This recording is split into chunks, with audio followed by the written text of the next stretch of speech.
am Wangari Karaoke of the W.C.N show, and we welcome all our viewers from Kenya and around the world. In this show, we'll highlight 3 major trending stories in the world and have an intricate look at which one affects us in Kenya as well. Today, we'll have a look at issues in politics, entertainment, and sports. Please be a part of the show by joining us via our Twitter and Instagram handles at Wangari100 via the hashtag #ChatWithKari. On to our first story. Presidents Donald Trump and President Kim Jong-un are set to meet on 12th June in Singapore. Trump made the announcement on his Twitter handle, terming his meeting with the North Korean president as highly anticipated. The meeting is set to be the first ever summit between the US and North Korea during more than 6 decades of hostility since the Korean War. On to our second story. Ukraine reveals its staged murder of Russian journalist. A Russian journalist who was thought to have been shot dead in Kiev has turned up alive at a news conference in Ukraine.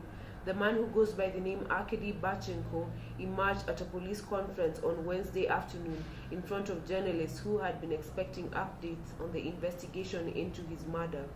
Vasily Gritsak, the head of the Ukrainian Security Service, told reporters the agency had faked Babchenko's death to catch the people who were trying to kill him. On to our third and final story. KFCB boss Ezekiel Mutua in hot soup over online content fees. Chief of Kenya Film and Classification Board, Mr. Ezekiel Mutua, has come under fire for apparently attempting to charge Kenyans for displaying public content online. The self-appointed moral policeman was at pains to explain why the board intends to charge those who do not classify their content as private.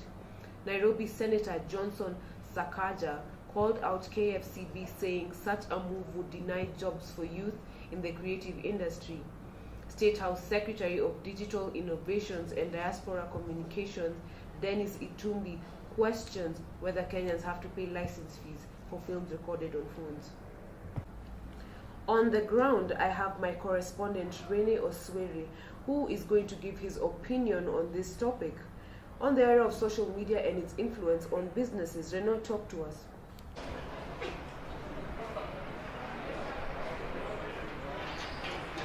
Thank you, Wangari. We're reporting live from the Daystar University Nairobi campus. I am Rene Oswere for W.C.N TV. Now, social media influencing has become a lucrative venture for most young people. Be it phones, clothes, events, just to name but a few. All of them are trying to get our attention. This has become a new way of advertising that has become common for the past 5 years. Has this been effective in bringing small and medium enterprises into the limelight? Let's find out. Social media is really good for business because last week I purchased some products, makeup and some tops, and I received them right on time. The prices were fair, the guys were so friendly.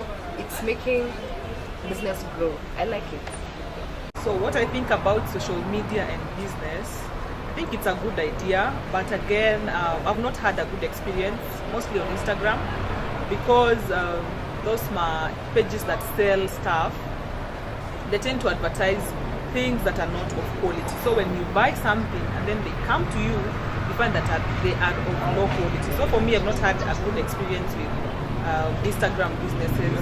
Yeah. Thank you for that information, Rene.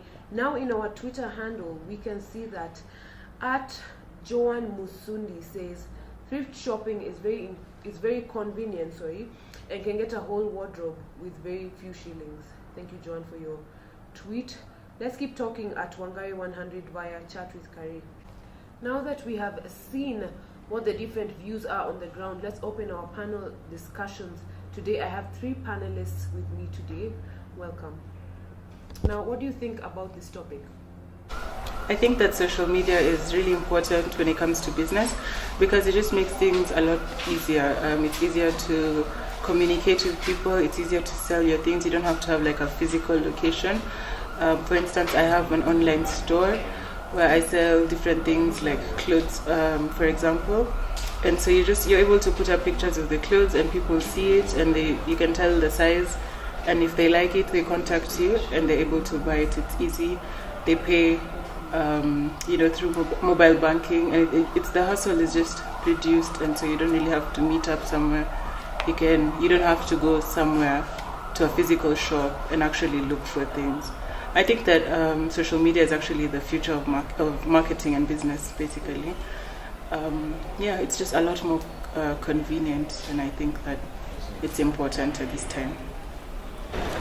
So I think social media is a very big platform these days. It's used by literally everyone. If you have a phone, then you're either on Facebook, Twitter, Instagram, or any other social media platform. So I think it helps even globalize the world even more, in that we're able to know what's happening abroad and places far and wide, in real time. Like if there's an accident in New York, then you get to know about it all the way from Kenya. So it's helped us to be more informed, to be more aware of what's happening around us. It's good for business also. We have many companies having the social media platforms to advertise their products and to just let the people know about offers they have and everything. So I feel like it's a very crucial platform and everyone uses it. So